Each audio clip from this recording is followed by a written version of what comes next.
Morning children, now is your drawing class. In drawing class today topic is important painting of Basohli style. आज हम जो है बहुत महत्वपूर्ण पेंटिंग्स बैसोली की जो है उनके बारे में जानकारी प्राप्त करेंगे। अब बैसोली में अगर आपने देखा कि फर्स्ट है साधु एंड कृष्णा, सेकंड है नायिका एंड नायिका। ठीक है, अब साधु और कृष्णा के बारे में हम थोड़ा सा डिस्कस कर लेते हैं। This painting belonged to the end of the 16th century or beginning of 17th century। 16वीं से 17वीं शताब्दी के बीच में ये पेंटिंग बनी है। It depicts a sage and Lord Krishna। ये कृष्णा जो कृष्ण भगवान है और जो साधु है उसके ऊपर बनाई गई है। Krishna is a symbolic of Lord Vishnu. Krishna को किसके सिम्बॉलिक में दिखाया गया है? लॉर्ड विष्णु के रूप में। Krishna is wearing A yellow dhoti with a long pet amount his shoulder. उसने जो है पीले रंग की धोती पहन रखी है, जिसके चार जो धोती है वो कंधे पर जो है वो इन्होंने क्या डाल रखा है? प्लेट, लॉन्ग प्लेट यानी लंबा गमछा, वो उन्होंने कंधे पर डाल रखा है। ठीक है, तो ये पेंटिंग मैं आपको दिखा देती हूँ जिससे आपको समझ में आ जाएगा और भी ढंग से। ये पेंटिंग है, ये पीली धोती पहन रखी है कृष्णा ने, ये गमछा डाल रखा है। ठीक है, और पैरों में सैंडल है और इधर देखो तो सेज है। अब मैं इसको पूरा ही बता देती हूँ। ये देखिए, this painting belong to the end of 16th century, beginning of 17th century। It depicts a sage or Lord Krishna. Shri Krishna has been depicted in blue, which is symbolic of Lord Vishnu. Krishna is wearing a yellow dhoti with a long plait around his shoulder. कंधे पे उसने गमछा डाला हुआ है। The hair is tied up the center of the scalp and big earring with the pearl adorn his ear। और जो है वो मोतियों के जो उन्होंने सिर पे बाल जूड़े के रूप में बांध रखे हैं और कुंडल जो है कानों में मोतियों के कुंडल उन्होंने पहने हुए हैं। There is a 2-stringed and long pearl necklace। और इसमें 2 लड़ी हार लंबी मोतियों की माला पहनी हुई है। और इसके साथ ही साथ the whole background has been painted green in the painting.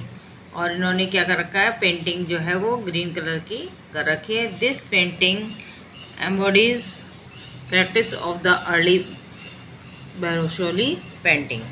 और ये बैसोली पेंटिंग की अपनी विशेषता लिए हुए हैं। ठीक है, अब इसके बाद में आता है नेक्स्ट जो है वो नायक और नायिका। This painting belong to the late 17th century। ये 17वीं शताब्दी की बनी हुई है। In this painting heroine has come to meet her lover in the dark night. वो अपने लवर से मिलने रात को आई हुई है। Both figure have been painted in the centre of painting. और इसमें जो है वो चित्र के मध्य नायक नायिका को दर्शाया गया है प्लेट नंबर 2 में।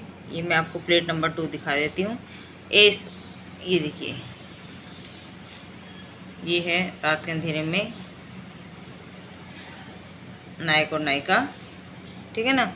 और इसमें फिर आगे देखेंगे, a section of haveli has been painted beside the heroine and tree have been depicted by the side of the hero. ये हवेली दर्शाई गई है पीछे की तरफ, एक हिस्सा है। और इसके पीछे क्या है? Both figure have been depicted bright colours में जो है वो इनको दिखाया गया है, हीरो हीरोइन को। और बैकग्राउंड कैसा दिया है? Dark. The hero seems to be giving explanation for delay. जो इसमें दिखाई दे रहा है, हीरो दिख रहा है कि वो कुछ एक्सप्लेनेशन दे रहा है कि वो देर से आ गया। But the heroine face is reflecting her hanger.